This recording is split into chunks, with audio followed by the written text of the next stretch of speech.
सामग्री रख दे, लेकिन उसके अंदर भोग की इच्छा नहीं होगी। जब श्री महामुनि सुखदेव जी को भगवत तत्व का बोध हुआ तो हृदय कहता है कि प्रमाण तो कोई दे कि यही स्थिति है, तो वो तो ब्रह्म प्राप्त महापुरुष ही गए। तो अपने पिता भगवान व्यासदेव जी के पास गए, क्योंकि साक्षात ब्रह्मरूप भगवान के अवतार श्री कृष्ण द्वैपायन भगवान व्यासदेव जी। कहा कि हमें जो बोध हुआ है ये तत्वबोध है। उन्होंने देखा और कहा, परम ज्ञानी श्री विदेहराज जनक जी मिथिला में विराजमान है, आप उनके पास जाकर प्रश्न करें, वो आपको उत्तर दे दें। गए। जनक जी को सूचना मिली, दिगंबर, कोई शरीर में वस्त्र नहीं, 16 वर्ष की अवस्था, श्याम शरीर, कमल नेत्र, साक्षात भगवान श्री सुखदेव जी परमानंद में डूबे हुए। प्रथम द्वार पे ही जनक जी ने आदेश किया, रोक दिया जाए। एक एक शब्द शास्त्र के प्रमाण उसमें भगवत प्राप्त महापुरुष के रोक दिया गया।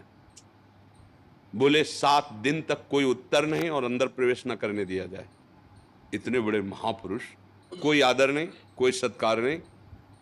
रोज पूछते, आज सुखदेव जी के मुखारविंद पर कोई, बोले महाराज बिल्कुल ना अंदर से ना बाहर से, बिल्कुल शांत है। ठीक है, प्रणाम करके महल में ले जाओ। महल में ले गए। अब वो तो दिगंबर ही रहते थे।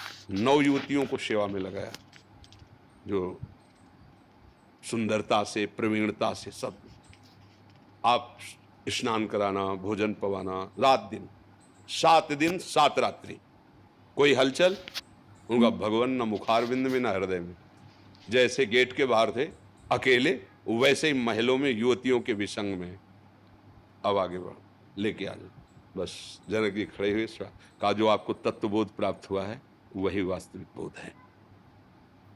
ना मान, देखो मान का कोई अगर प्रभाव होता तो इतना तो आ जाता ना। 5 दिन हो गए, 7 दिन हो गए, उत्तर तो दो ना, मिलेंगे कि नहीं। एक गुस्सा ना आ जाए, कुछ भी नहीं। ये भगवत प्राप्त महापुरुष का।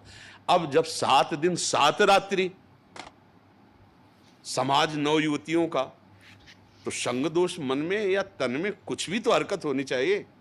शांत, क्योंकि वो ब्रह्म के सिवा किसी और को नहीं देख रहे। अगर स्त्री देखेंगे तो हलचल हो सकती है, लेकिन ब्रह्म देख रहे हैं तो भी हलचल किस बात की। भगवान इस रूप में, जैसे देवताओं ने और दैत्यों ने दोनों ने मोहिनी रूप देखा, लेकिन देवताओं को पता हरि है इसलिए कोई मोहित नहीं हुआ, और दैत्यों ने नहीं समझ पाए हरि है तो मोहित हो गए। तो जब हमारे अंदर किसी भी अपमान और मान